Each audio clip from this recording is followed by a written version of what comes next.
Welcome to the Don't Call It Small Business Podcast, powered by Foreman and Associates, LLC, a consulting and professional development services firm. I'm your host, Natasha Foreman. Our podcast provides professionals and organizational leaders with helpful advice, tips, and business news that you can use for training, development, strategic realignment, and more. We examine the tough questions and issues impacting our businesses, households, and communities. If you like what you hear and find the content useful, please share us with your inner circle.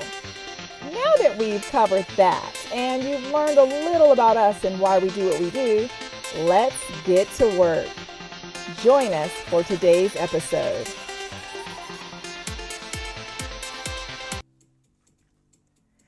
Hey everyone, it's Natasha. Oh my goodness, we're back for another episode. Part 9, how to start a business or revamp, revise, reimagine. For those of you that already have a business and you're like, I don't know if this is for me. I don't know if I'm cut out for this. Why? This is for you too. So, as I always explain, that a business is always redefining itself. You're getting a reset, a refresh. So, please don't continue doing what you were doing 20 years ago if it's no longer relevant and beneficial. So if this is your first time listening to me and the Don't Call It Small Business Podcast, and you're saying, what's this, part 9? Yeah, well, I need you to skip on back, go to episode 88 and start at part 1. Don't freak out. You're not behind. You're starting right on time. For the rest of you, let's dive into part 9. The last episode, which was part 8, we went over the logistics budget. So today, let's look at supply chain. I will give you, we're going to look at supply chain and explain some things about selecting your logistics partners. Then our next episode, what we're going to do is dive into some of the various procedures and some of the nitty-gritty things that require some close attention. So we're gonna do that. So I am making sure. Now, hopefully you know by now to already have something to take notes with. Unless you're going to listen passively this first go round and then listen to me again. And in that case, you must really like listening to my voice. But once again, I come with my handy iced coffee. My go-to. And without further delay, I know you guys heard me talking about supply chain. In the last episode, I've mentioned it, on a few occasions, but you may not truly understand what supply chain is and all that it entails. So let me just really break this down. We're going to define it. And we're going to define it for you and how you go about defining it for yourself. So we're looking at that the supply chain encompasses. It includes, it incorporates, I keep coming with all other kind of descriptives. The sourcing of all raw materials. So these are things that are not already pre-assembled. So all raw materials, manufacturing or procurement, inventory management, distribution, and delivery to customers. It is a fundamental step in optimizing your logistics and operations plan. So let's go through how we define each component of your supply chain. So first, when we're looking at sourcing your raw materials, you're going to identify your suppliers. You'll do this by determining who your raw material suppliers are and establish a clear list of those suppliers. This may include primary suppliers and backup options to mitigate risk. You have to always have a backup. You can't expect your lead to always be on point with what you need. So you always need to have a backup to your backup. This is something I'm stressing with a client now, is making sure that we're creating that type of infrastructure so that they are not then scrambling So that's something that's key. You need to be able to evaluate your suppliers, assessing their reliability, the quality and consistency that they provide, and developing an evaluation process to maintain high standards. Don't start, fluttering around in that cesspool, because you're going to create that. You literally are the creator of this world that you call your business. This idea is yours that you are creating.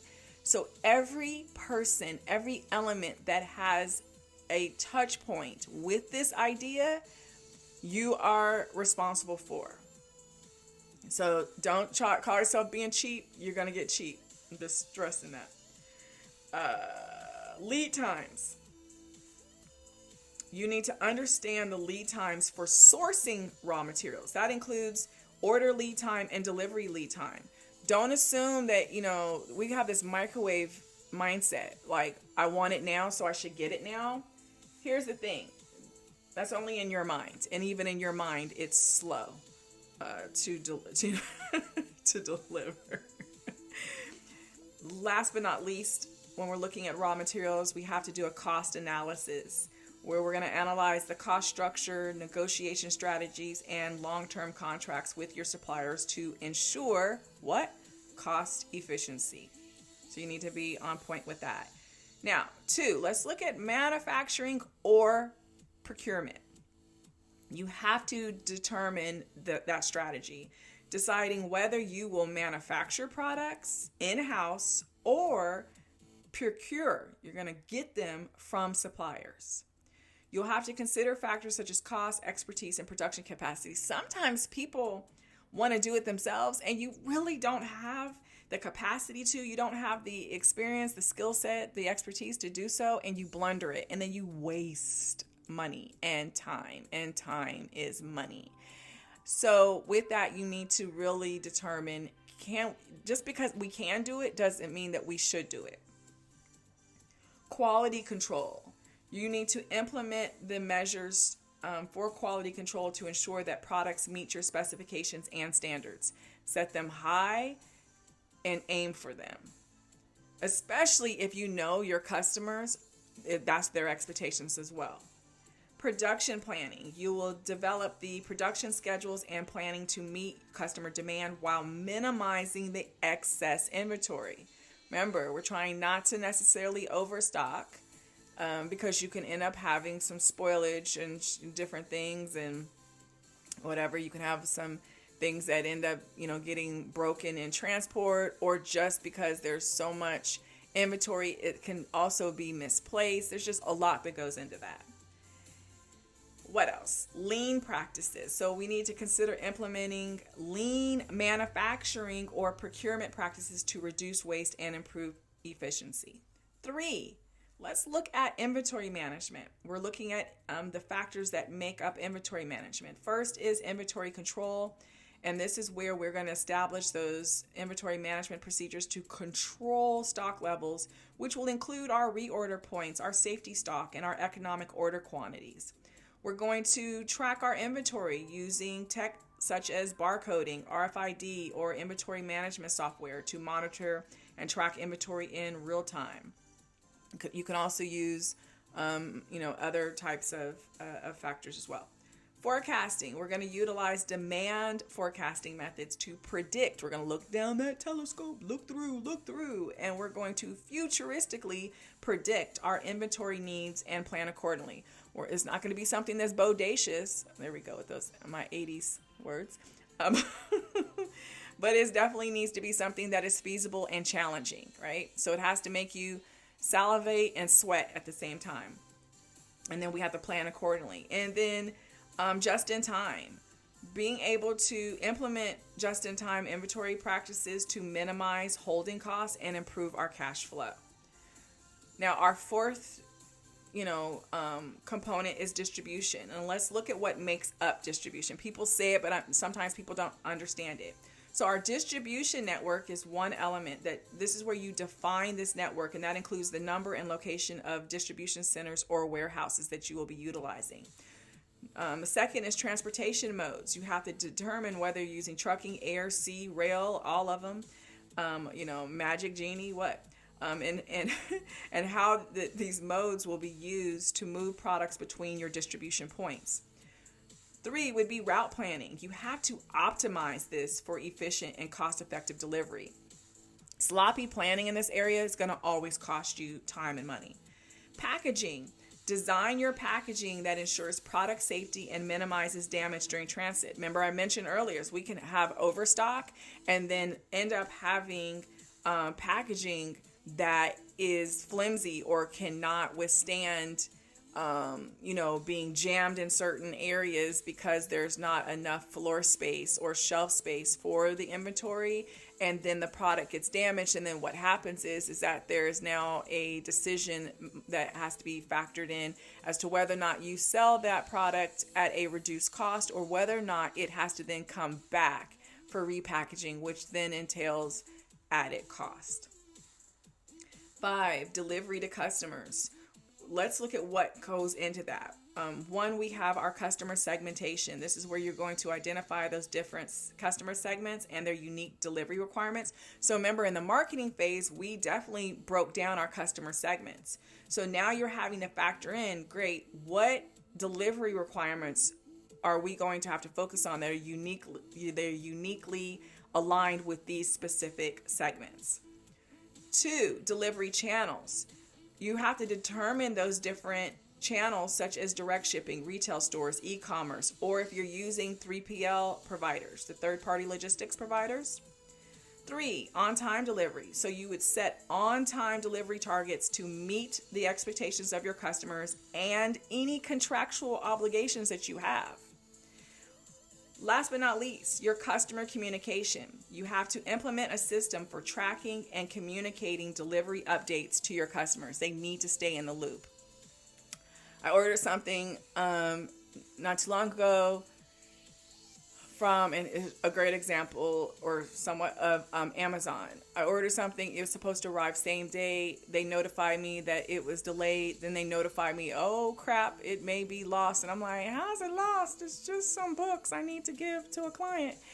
And but I had the tracking number, I have the tracking information, but there it shows where it's just kind of like stuck in the abyss of where. I don't know if it went into a wormhole or some kind of portal and it's in another dimension, but I need my dadgum books.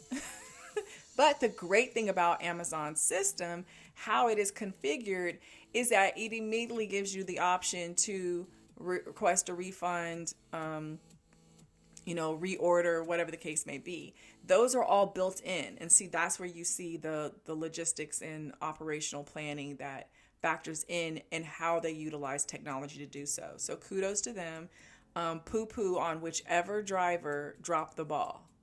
And this is where also, I don't know if they do internally do this or not, but this is something that I would do, is that any touch point, so any of the internal workers that were aligned with this order, if it's possible, because I'm sure they have a tracking system, because then how else will they track what their workers are doing in the production levels? So with that, any type of production tie-ins to my order, whoever had their hands on my order at any stage, that is a great way to then track back, because Amazon has to refund me my money, not less shipping and handling is gotta come back. So at that point, they're looking at, okay, that we lost money, not just because they had to refund me, but the amount of money that went into all of those hands, those hours that they paid out to those workers, and somebody's dropped the ball somewhere. So these are the ways in which you track your money to see the inflows and outflows. But I love their customer communication, and I love the fact that I can then be able to speak, through a chat or live, or I can have someone call me so I can speak voice to voice.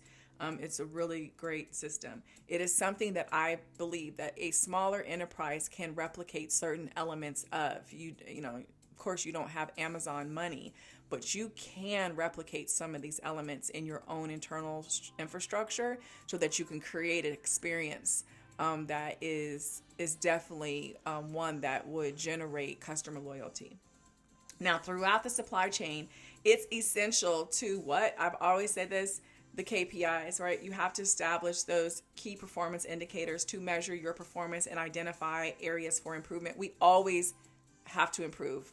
We're always striving to improve. So our KPIs can include our on-time delivery rates, our inventory turnover, lead times, and order accuracy. Additionally, I want to underline this point. I want you to consider implementing tech solutions like enterprise resource planning, which is ERP, your warehouse management systems and transportation management systems, so that you can streamline and integrate your supply chain processes for increased efficiency and visibility. And remember that supply chain management is an ongoing process. It's going to require you to regularly monitor and adjust to adapt to the changing market conditions and your customer needs. Understanding that your customers can be wishy-washy, flippy-floppy. They're like groupies. They can bandwagon. They can hop from you to another. It's just like, oh, it's not fair. They can cheat on you and tell you that it's your fault. And you just kind of like got to take the sucker punch. So just know that you got to keep moving and ducking and weaving for all these different variables, and continuously analyze and refine your supply chain to ensure that it remains efficient and cost effective and responsive to your business requirements. Now I want to explain how to optimize the supply chain for efficiency and cost effectiveness, because I know that's going to be a question. So and it's crucial for improving your overall business performance. So the first thing that you need to do, the first step would be to map your supply chain. And you would start out by mapping the entire process. And you would document every step from raw material sourcing to the delivery of your finished product to customers. And this visual representation will help you identify inefficiencies. You can mind map it with the bubbles, however you want to do it. You want to bust out with some crayons? I don't care. As long as you and your team can visually see where it goes from raw to in the hands of your customers. 2, you would analyze current performance. So using your KPIs, you would assess the performance of the supply chain.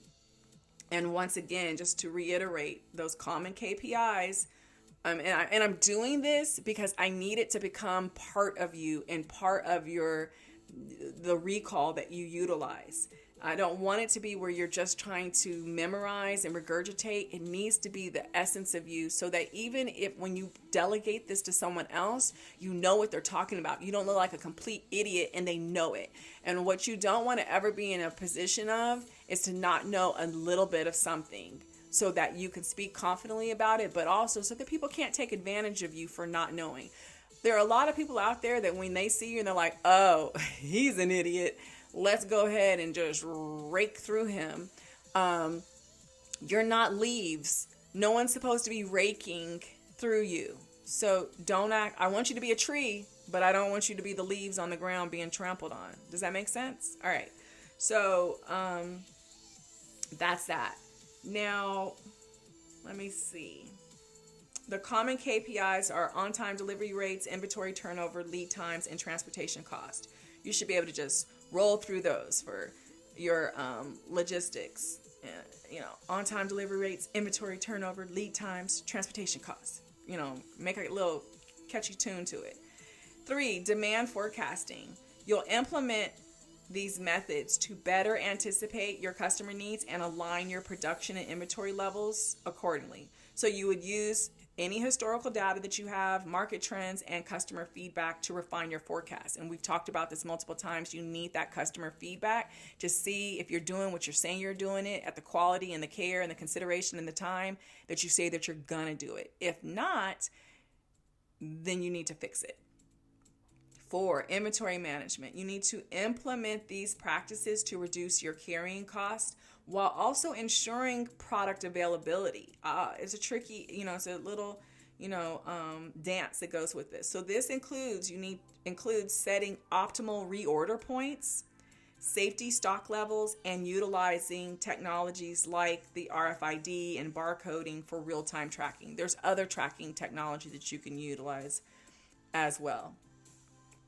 Let's see, supplier management. So we can strengthen relationships with suppliers and work collaboratively to reduce lead times and improve the reliability and quality of raw materials. So this is the thing, is that this is where that communication and being able to have strong relationship skills come into play. Because if you just kind of have a transactional relationship, there is no motivation on their part to actually give you the best and the better and the more, right? They're kind of just putting you lower because you're just another number. But if you establish a strong, healthy relationship with your suppliers, then you are a top priority in their mind, and they're getting as much as they're giving in their minds. So I want you to consider negotiating long-term contracts to secure favorable terms. It may not always happen for you, but that's what you should really try to aim for. And it's showing them as well that you want to be in a long-term relationship with them.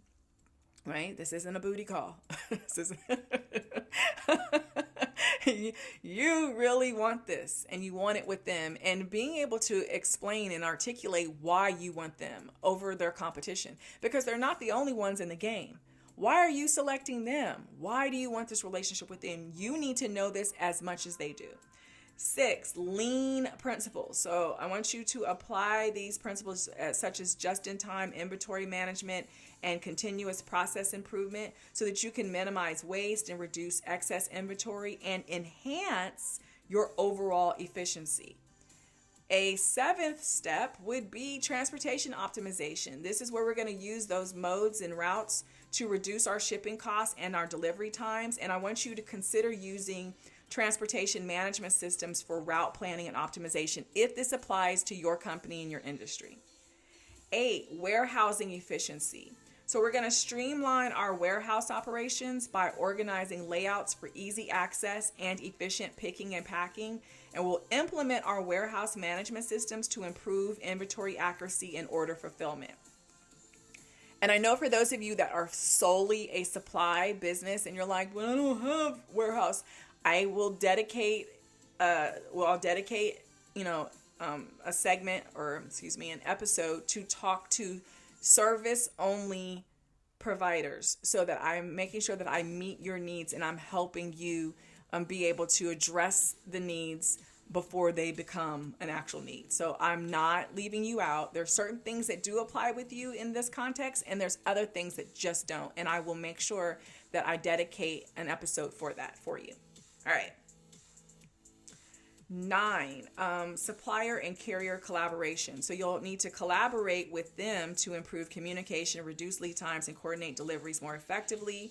10 would be technology integration. So you'll integrate solutions like enterprise resource planning, WMS, TMS, and demand planning software to enhance your visibility, data accuracy, and the overall supply chain efficiency. Then we have to look at economies of scale. So with that, there's various benefits. So by increasing your production volume, for instance, you may be able to negotiate better pricing with suppliers and then reduce your per unit production cost. Ain't that fancy? So this is just an example. 12, continuous improvement culture, like we talked about, right? We're going to foster a culture of continuous improvement within the organization, encouraging your team members to identify inefficiencies and suggesting improvements regularly. And when they make those suggestions, you are going to actually follow through with testing them out and seeing if they're feasible. If what they say functions actually functions, right? So with that, don't just have a feedback box or suggestion box and you don't do jack with it. There's no better way to insult and discourage and turn off your workforce, your team members, your employees, however you want to call them, than to tell them that you want their opinions, their advice, and then you don't take it and actually try to run with any of them. 13, risk management. Let's develop and implement these strategies to mitigate disruptions to the supply chain. And this can be looking at the ways in which we answer the torment caused by a natural disaster or a geopolitical event. It's not wishing it. It's not trying to manifest it. It's saying, if this were to happen, what is our response to it? Not our reaction, our response. Because if we are considering the possibility of it happening, we are then responding to it. Reacting is to say, oh, look at that. We just got clobbered. What do we do now? I don't know. Let's put our heads together. And we waste so much time putting our heads together. Let's already have something that we've mapped out and that we just keep looking at to refresh and make sure that it is good, great, and ready to go. 14, sustainability. Explore various sustainable supply chain practices, which can reduce cost in the long run by saving on resources and energy. And so it could also be appealing to your eco-conscious customers. Now, let me be very clear with you. If you are a waste person, like you could care less about the environment because you feel like you and generations after you won't be around when the planet does whatever it's going to do, that everyone's talking about the calamity and the catastrophe and the whatever, then don't even waste your time trying to appeal to eco-conscious customers because you're full of it. And I'm not being judgmental. It's just don't do it. Like, don't go down that road, because what'll happen is when your true wasteful nature is exposed, you're then spending a whole bunch of time and money trying to now do PR to clean up your mess. Just don't even go down the path. If it's not for you, it's not for you. I'm not, I don't want anyone to feel pressured to go into something. And I think a lot of times society does this peer pressure thing and everyone wants to dive on something. That's the reason why, I shared in earlier episodes with our diversity, equity, and inclusion. All these different corporations, felt the need to make sure that they're on the right side of history, and they jumped on the DEI bandwagon. And then what did they do? A year or two later, they're offloading all of these DEI, consultants and executives, because they actually didn't plan for you to actually be there to begin with. It was just a PR stunt. Or, well, it felt good in the moment. Well, we've known what happens when a lot of people feel good in the moment. 9 months later, right? Same thing here. So with that, make sure that you don't pursue anything that is not truly the nature of you. It's not based off your values and the mission and vision of your company and just who you are in general. If you know that it's not you, don't do it, okay? So I'm just helping you out with that little, PR and crisis management before it becomes a crisis. Let's look at outsourcing and 3PL providers. I want you to evaluate the benefits of outsourcing certain parts of your supply chain to the 3PL providers. And this can help reduce overhead costs and provide expertise in specific areas. Remember, 3PL is third-party logistics. So it may definitely be more beneficial than you trying to have it in-house, and then you're having to incur the overhead expenses associated with that, which also includes the labor cost internally. Now, 16, cost analysis. Let's regularly analyze the cost throughout that supply chain to identify areas where you can reduce expenses without compromising quality and service. 17 is the next step. You'd be doing benchmarking. So you'd benchmark your performance against industry peers to identify areas where you may be falling behind and areas where you actually excel in the supply chain. 18, let's look at employee training and development. Investing in them, folks, to ensure that they have the skills and knowledge required to support an efficient and cost-effective supply chain. I want you to remember that supply chain optimization is an ongoing process. I can't stress this enough. So you need to regularly monitor performance, gather the feedback from your employees and partners, and adjust your strategies as needed to adapt to changing market conditions and your business goals. Oh my goodness. So it's that time, y'all. It's that time. Next episode, I'm going to go into selecting your logistics partners. I will explore some other elements as well. Actually, no. Let me do that right now. Let me see how I'm doing on time. Oh no, we've got time. Rewind. Let's dive into that now, and then I'll save the inventory control procedures and all of those minute details for the next episode. So let me go ahead and dive in. It won't take long. Let's talk about how do you select logistic partners, because that is something I definitely don't want to leave you hanging on into the next episode. So when we're looking at our logistics partners, it can include our carriers, our third-party logistics, right? Our 3PL providers, our warehouse operators, and other service providers. And when we're trying to be effective in the selection process, we need to, as always, start with defining your needs. You have to understand what you specifically need logistically, determining the services and capabilities that you require. So if you need transportation, warehousing, order fulfillment, or any specialized handling, you need to be able to identify that. And then the next step would be setting the criteria and priorities, where you are determining how you're going to go about selecting your logistics partners. You have to consider factors like cost and reliability and geographical reach and industry expertise and their technology capabilities and any sustainability practices. If that is of interest to you, you need to factor all of that in to then be able to compare and contrast these potential partners. All right? Who wants to possibly have a relationship with you, who you possibly want to have a relationship with. Then you need to request for proposals. You need to do a detailed RFP document that's going to outline your requirements, expectations, and the evaluation criteria. Then you'll send that out to potential logistics partners to solicit their proposals. Send it out, say, hey, this is what I'm looking for in this relationship. And they say, hey, this is what we can deliver. Or, nah, bruh.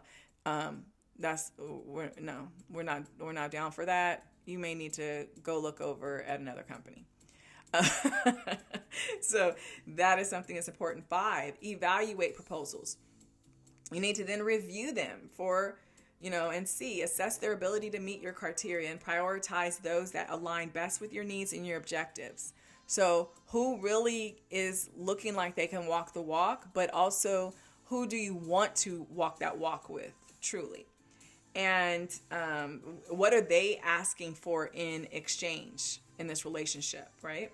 And then you have to check their references. Just because they have a website doesn't mean, anything.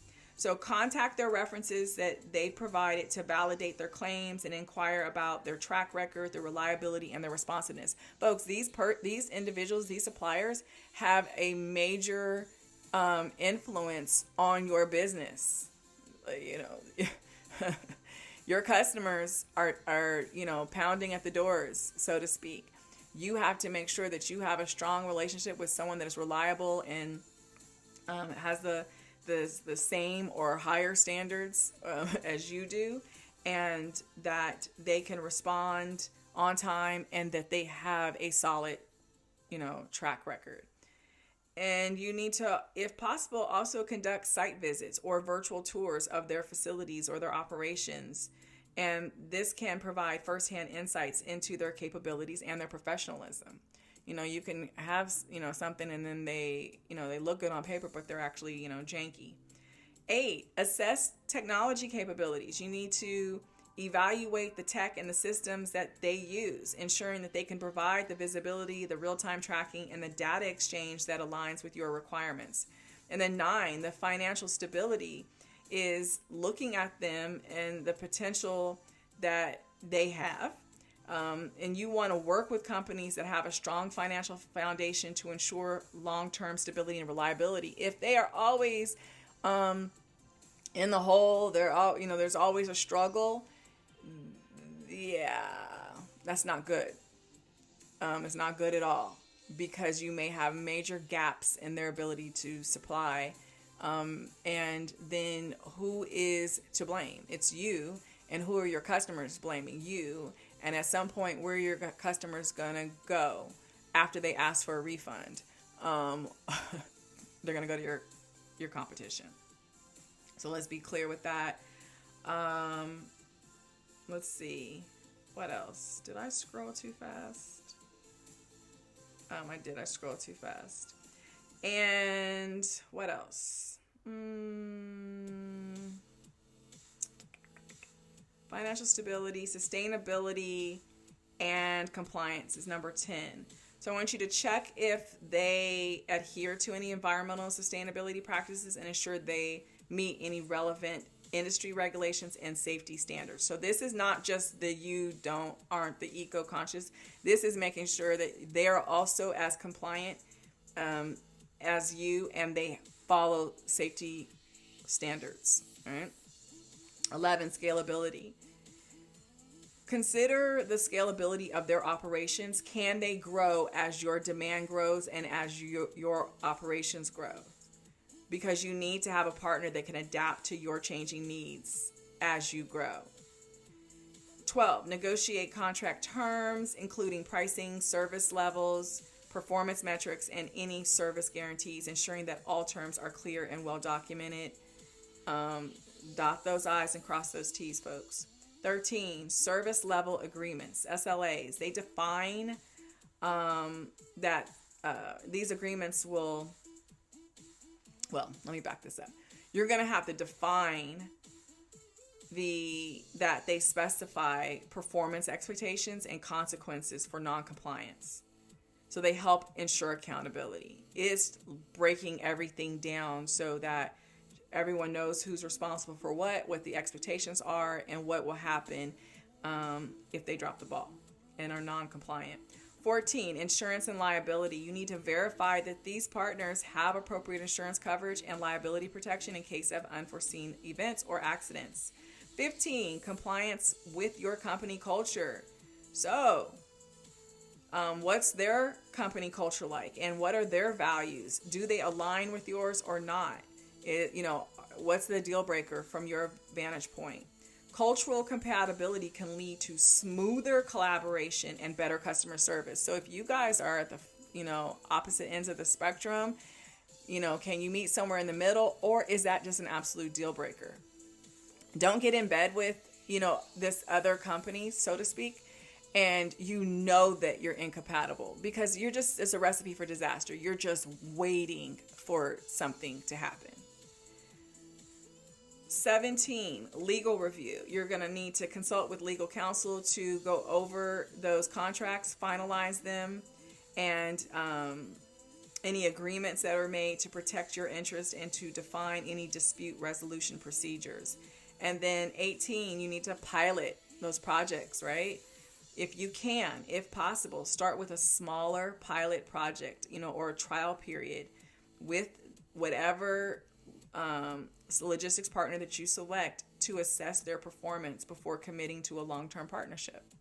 And you can actually state this up front, that we're going to select one for a trial run, see how it goes. If it goes smooth, then we want to then, factor in this long-term relationship. But we're not trying to commit to the marriage and we haven't dated you yet. I want you guys to remember that selecting your logistics partners is not a one-time task. This is ongoing, just like everything else. It's living, breathing. It's a relationship. So you need to regularly assess their performance and be open to revisiting your choices if they no longer meet your evolving standards or needs. And understand that effective collaboration with your partners is key to achieving that supply chain efficiency and customer satisfaction that I keep trying to embed in your mind and your heart. So with that, I am definitely done for the day. We will pick up in our next episode. We'll talk about, some of the nitty-gritty details that are part of the supply chain and logistics and all that great stuff. So with that, all right, man, I hope that was good for you guys. We're going to wrap up and go our separate ways until next time. If you enjoyed what you heard today, please rate and review us so that other people can find our podcast. We want to make sure that we give proper credit to our show's theme songs. They're by the amazing and talented Shane Ivers.